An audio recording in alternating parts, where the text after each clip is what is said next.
2. You will get a handy dandy tomorrow, so there's that. But you can also do your half one-sided cheat sheet if you want. We are just kind of reviewing today, so if you want to turn this into your cheat sheet, that's fine. Again, make sure it's just half a page, one-sided. It may not be everything that you want to put on your cheat sheet. You may want to add to it a little bit.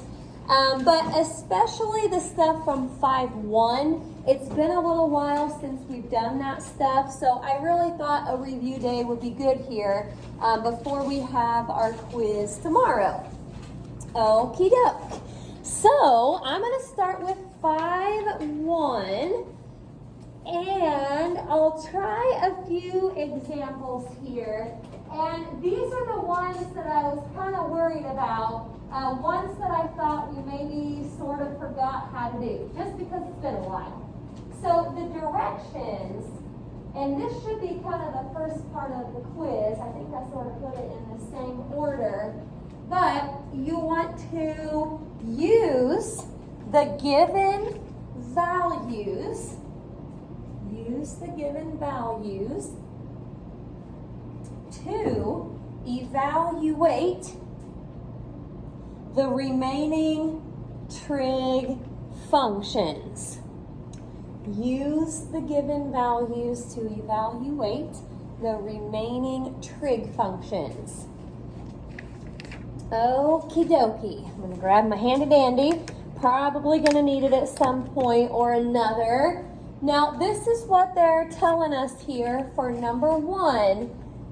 We've got tangent of theta equaling 2/3, and then secant of theta equals radical 13 over 3. Okie doke. Now, I know it doesn't really say it in the directions, but I always think it's kind of a good idea to sketch a triangle to kind of put all of these numbers where they go.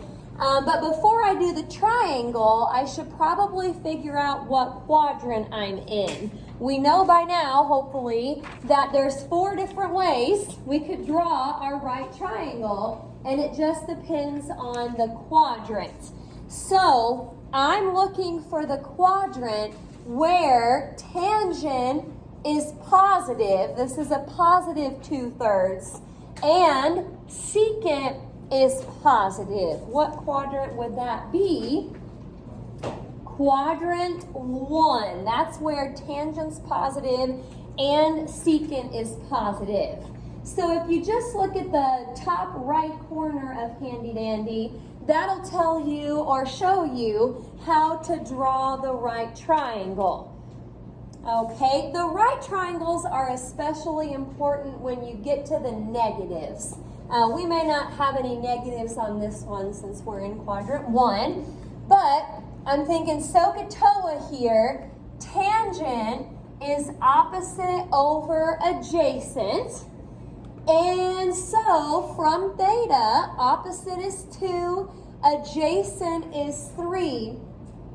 Now I'm going to come over here to the other part. Secant's the reciprocal of cosine, so hypotenuse over adjacent is what we've got over there. And I already know the adjacent side, but there's the hypotenuse. So I've got the triangle labeled. Now, use the given values to evaluate the remaining trig functions. We don't know sine, we don't know cosine, we know tangent, we don't know cosecant or cotangent. So I've got to figure these out here, and this should be it for number 1. Okie doke. Sine, opposite over hypotenuse. Now 2 over radical 13, you want to rationalize that since it's got a square root on bottom, so that should simplify to 2 square root of 13 all over 13. Okie doke. Cosine You can get it from the triangle, or if you want to flip over secant, it starts out as 3 over square root of 13. But again, we rationalize something like that, and it should be 3 square root of 13 all over 13. And I'll try to take a little shortcut here for cosecant. I don't feel like flipping that over. It looks kind of messy. So I'll come back to this. This is what sine started out as. Those are equivalent, just written differently. So I'll flip that over, and it's radical 13 over 2. Cotangent, flip tangent, and that should be 3/2. Okie doke. Quadrant 1 is always kind of simple because everything's positive. You don't have to worry about negatives anywhere. Okay, I want to do a couple more of these. We'll move around a little so we won't always be in quadrant 1. Okie doke. Number 2. Now, tangent of theta equals -4. Cosine of theta equals radical 17 over 17. Okie doke. Quadrants. Got to figure that out, and then I'll know how to draw the triangle. I need the quadrant where tangent is negative and cosine is positive. Tangent negative, cosine positive. Anybody find it? It is quadrant 4. So again, according to Handy Dandy, this is how the triangles should look in quadrant 4. Now, when I come up here to start to label everything, for the tangent, you may want to put the 4 over 1 and be really careful with the negative. This negative right here could be with the 4 or it could be with the 1. It's not with both, it's just one or the other. So from theta here, opposite is 4, adjacent is 1. If you look at Handy Dandy at this kind of triangle in quadrant 4, is it the opposite side or the adjacent side that's supposed to be negative? Opposite. It's laid out for you on Handy Dandy, or if you just think about going to quadrant 4, you move right, which is positive, and then down, which is negative. So there's that. Now I come over here to cosine, and I'm hoping it will tell me how to label the rest of this. It's saying, though, that the adjacent side is actually a radical 17. We thought earlier the adjacent side was 1. So do you remember what we need to do to that little fraction over there? It is what I used to call a suspicious looking fraction because it's got the same number on top and bottom. It looks like it has been rationalized. That fraction right there actually started out as 1 over square root of 17. And that makes more sense because now the adjacent side is 1, which I thought, and the hypotenuse is radical 17. Hypotenuse is always positive. Okie doke. That looks better. Now, running through the remaining trig functions, I gotta find sine, cosecant, secant, and cotangent. So here goes nothing. Sine, opposite over hypotenuse. That would be -4 over square root of 17.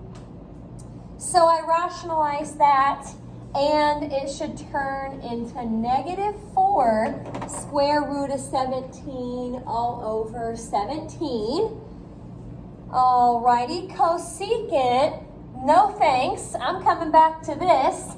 Flip that over, but you can leave the negative in front or on top. You don't have to put the negative on bottom. Alrighty, secant, no thanks. Coming back to this one, flip that fraction. Radical 17 over 1 is just radical 17. And finally, cotangent, I'll just flip that over and it's negative 1/4. There we have it. Any questions about number 2? I'm thinking of others that we had in the homework.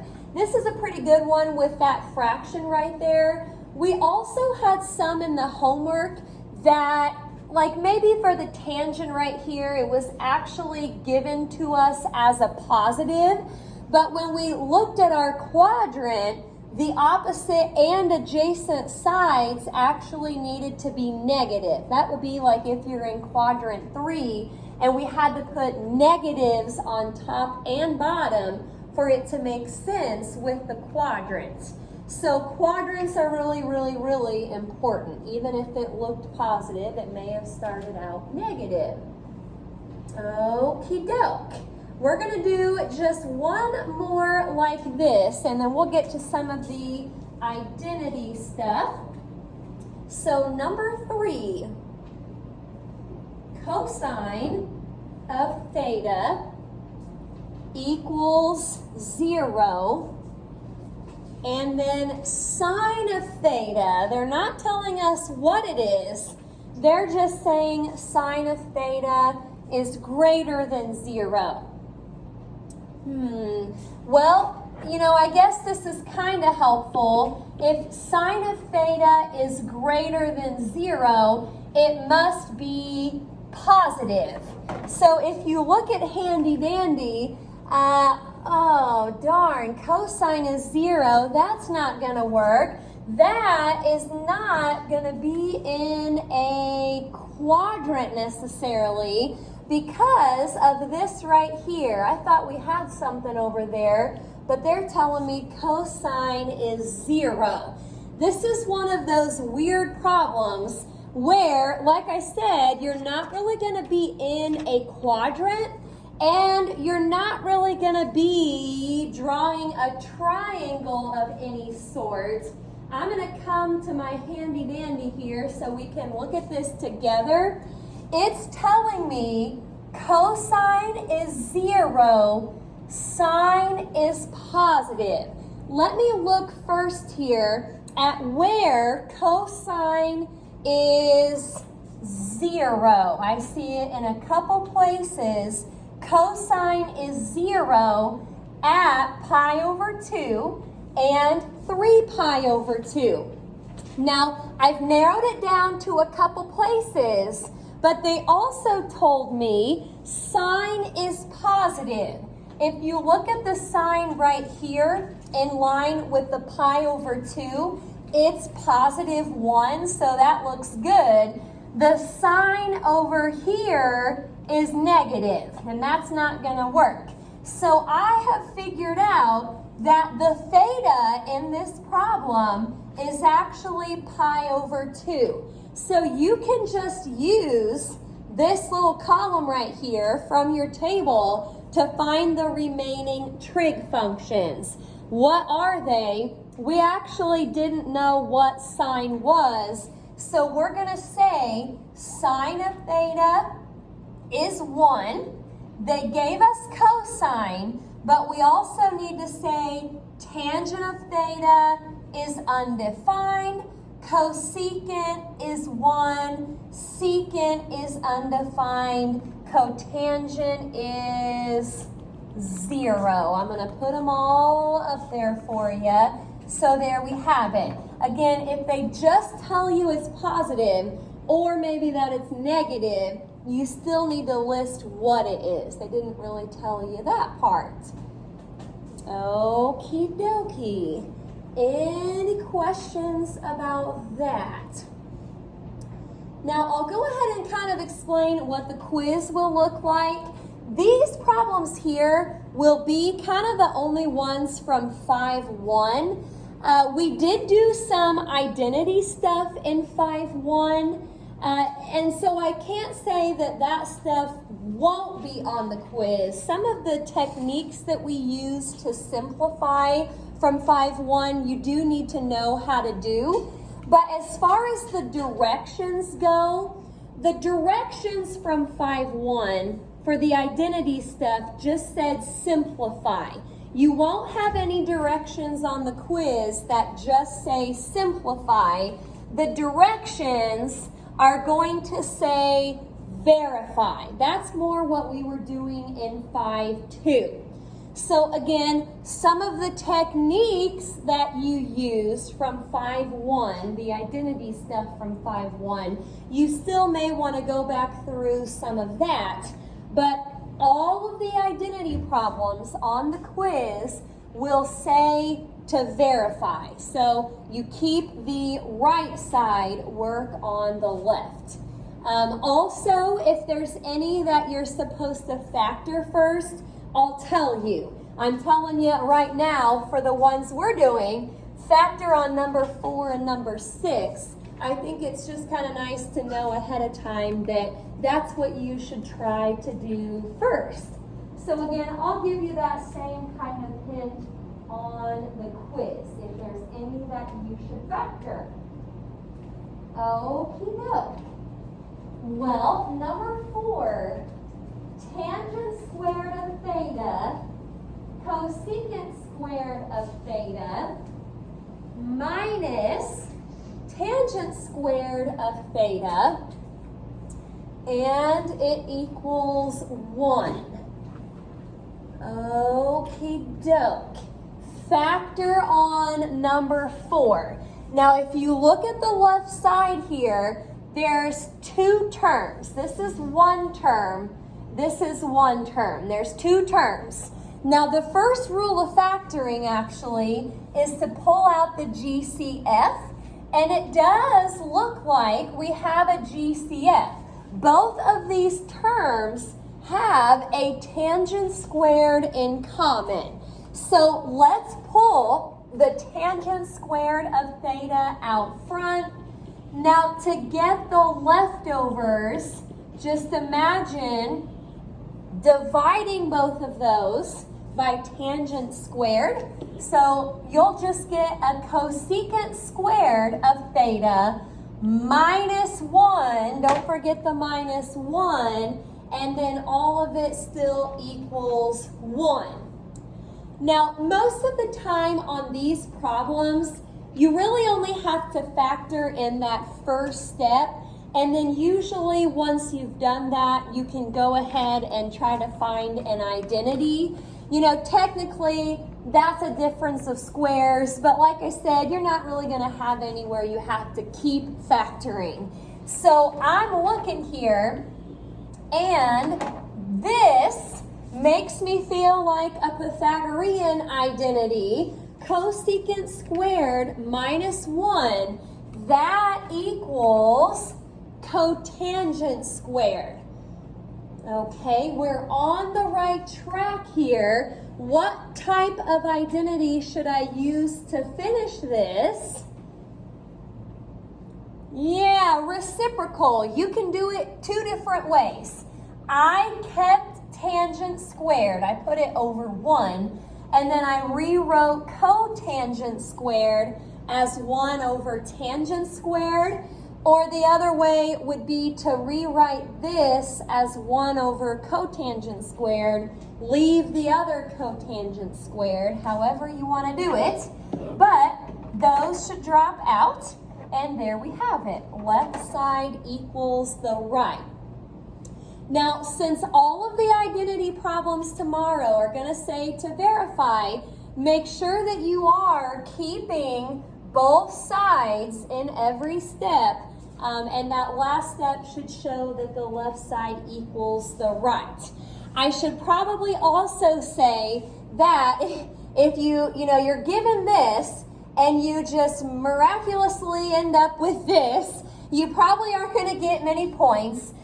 You have to make sure that your steps make sense. I have to be able to follow what you did in every step in order for you to get full credit for it. So I know we all kind of see what needs to end up on the left side, but again, make sure that you show all of your steps.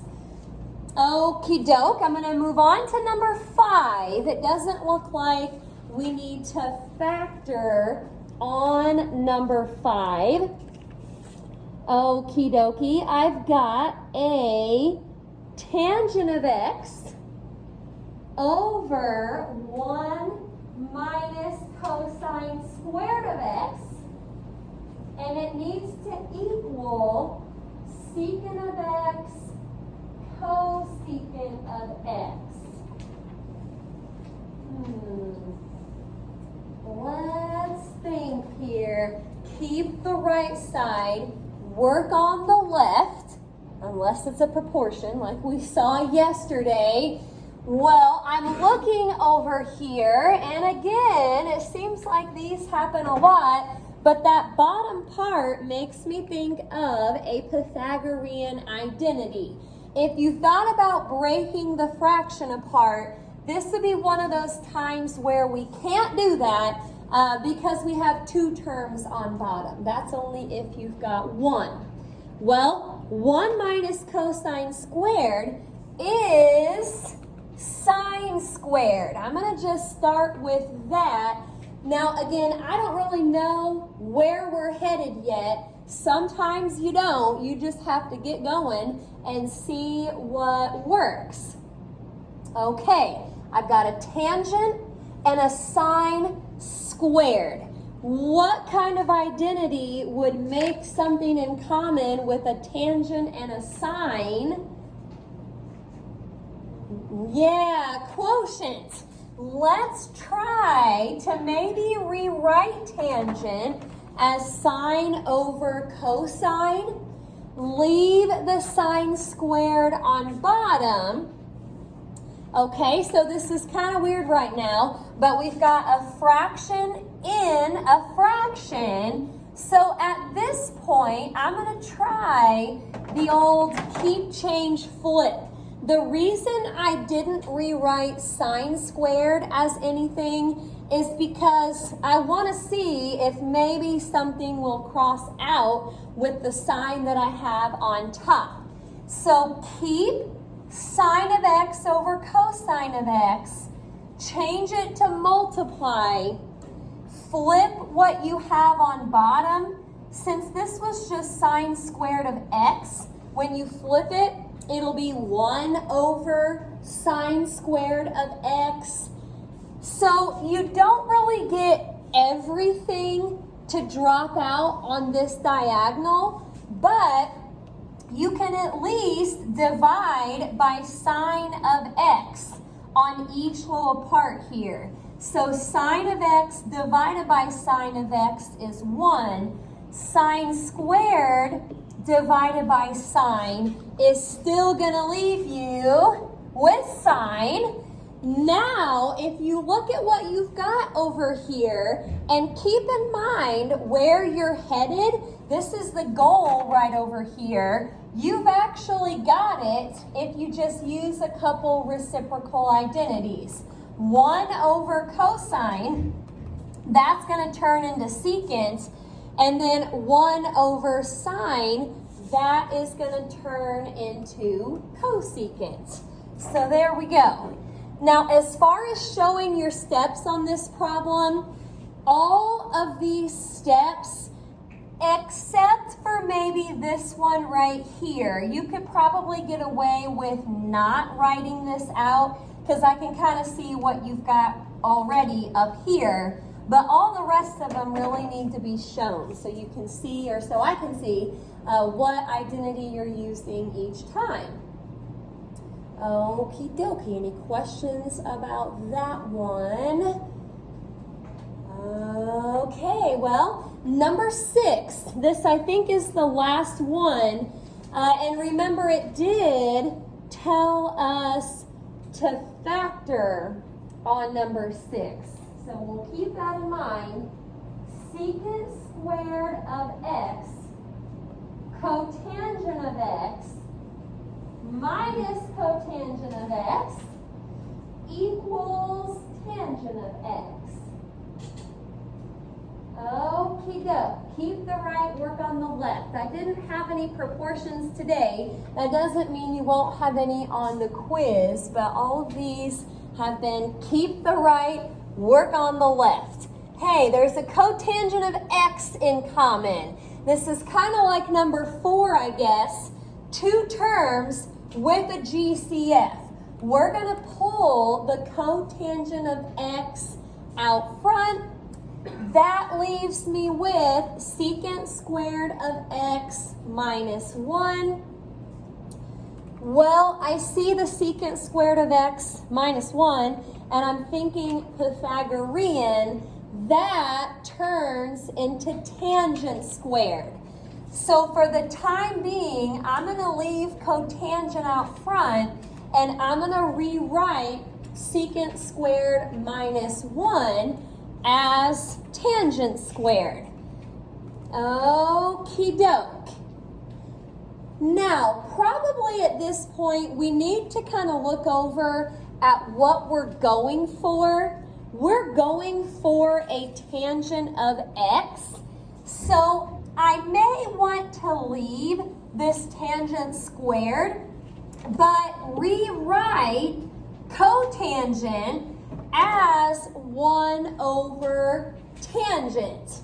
So again, if you leave this part alone, you're actually going to get a tangent of x to cross out.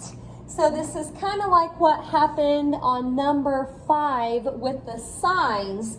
You can't cross everything out, but tangent squared divided by tangent still leaves you with tangent. I keep writing that and it's already there. So 1 times tangent, that will give you tangent. Okie doke. So like I said, we didn't really do any identity problems from 5-1. Their directions just said simplify. The directions on the quiz will say verify. However, you still might want to go back through some of those problems from 5-1 just to refresh your memory on some of those simplifying techniques. You could need to use some of that.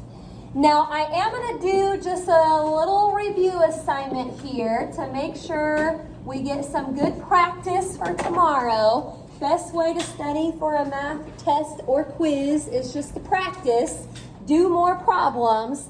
So we've got a little T36 here. I guess that's right. T35 was yesterday. So from page 396, we're going to try 11, 27, 29. You're going to want to try and factor first on 29, and then 32 and 37.